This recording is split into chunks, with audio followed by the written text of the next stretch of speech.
Hi friends, welcome to my channel innocent heart. उम्मीद करती हूँ आप सब खैरियत से होंगे।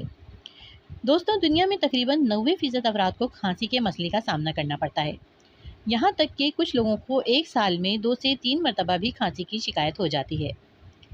खांसी का मर्ज सर्दियों के आगाज़ में काफ़ी ज़ोर पकड़ लेता है।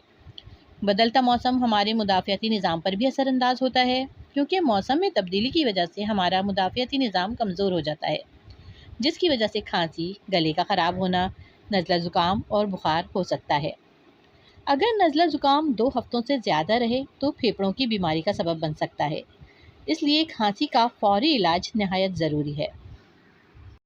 तो दोस्तों, आज मैं आपको बताऊंगी कुछ घरेलू नुस्खे जिसको इस्तेमाल कर आप खांसी में फ़ौरी आराम हासिल कर सकते हैं। नज़ला ज़ुकाम खांसी की सूरत में आपको घर में ये चीज़ें आसानी से मिल जाएंगी, जिनके ज़रिए से हम खांसी का इलाज करेंगे। बलगम वाली खांसी आमतौर पर सर्दी या फिर सीने में इन्फेक्शन की वजह से होती है। बलगम वाली खांसी में सीने में बहुत जकड़न होती है। बलगम वाली खांसी की सूरत में 1 चम्मच शहद में अदरक का रस मिलाकर खाने से खांसी की शिकायत दूर हो जाती है। अगर आपको खांसी की शिकायत काफ़ी अरसे से है और इलाज कर के भी आपको फ़ायदा नहीं हुआ, तो आप एक कच्चा अमरूद लें और इसे आग पर अच्छी तरह से सेंक लें। इतना सेंकें कि अंदर तक अच्छी तरह पक जाए। फिर इस पर नमक लगाकर खाने से खांसी में बड़ी हद तक फ़ायदा होगा। बदलते मौसम में सबसे ज़्यादा तवज्जो के तलबगार बच्चे होते हैं। इस मौसम में ठंडी चीज़ों के इस्तेमाल से बच्चों का गला ख़राब हो जाता है और उनमें खांसी का मसला हो जाता है। ऐसे में आप 6 या 7 दाने काली मिर्च को पीस कर बारीक पाउडर बना लें। अब आधे चम्मच शहद में 1 चुटकी पिसी हुई काली मिर्च मिलाकर बच्चों को चटाएं। इससे खांसी में इफ़ाक़ा होता है। खांसी की सूरत में मुनक्के का इस्तेमाल बहुत मुफीद है। खांसी चाहे कितनी ही पुरानी क्यों ना हो, मुनक्के के इस्तेमाल से ख़त्म हो जाती है।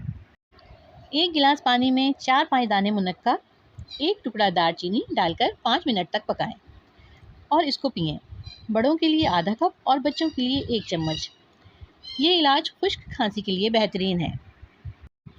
इसके अलावा शदीद खांसी की सूरत में आप ये भी कर सकते हैं कि 3 कप पानी में 1 छोटा टुकड़ा अदरक, 2 टुकड़े दालचीनी, 10-12 दाने काली मिर्च और 1 बड़ा चम्मच सौंफ मिलाकर 3 से 4 मिनट तक पकाएं और इसको इतना पकाएं ये 1 कप रह जाए। फिर इसमें 1 छोटा चम्मच शहद मिलाकर पिएं। इस अमल से खांसी में बहुत जल्द आराम आता है और ये नुस्खा बलगम निकालने में भी मदद देता है। इससे पुरानी और खुश्क खांसी में भी आराम आता है। तो दोस्तों, ये थी मेरी आज की वीडियो। उम्मीद है आप इससे बहुत फ़ायदा उठाएंगे और अगर मेरी वीडियो पसंद आई हो तो इसे लाइक ज़रूर कीजिएगा और मज़ीद अच्छी वीडियोज़ के लिए मेरे चैनल को सब्सक्राइब कर लीजिए। अल्लाह हाफिज़।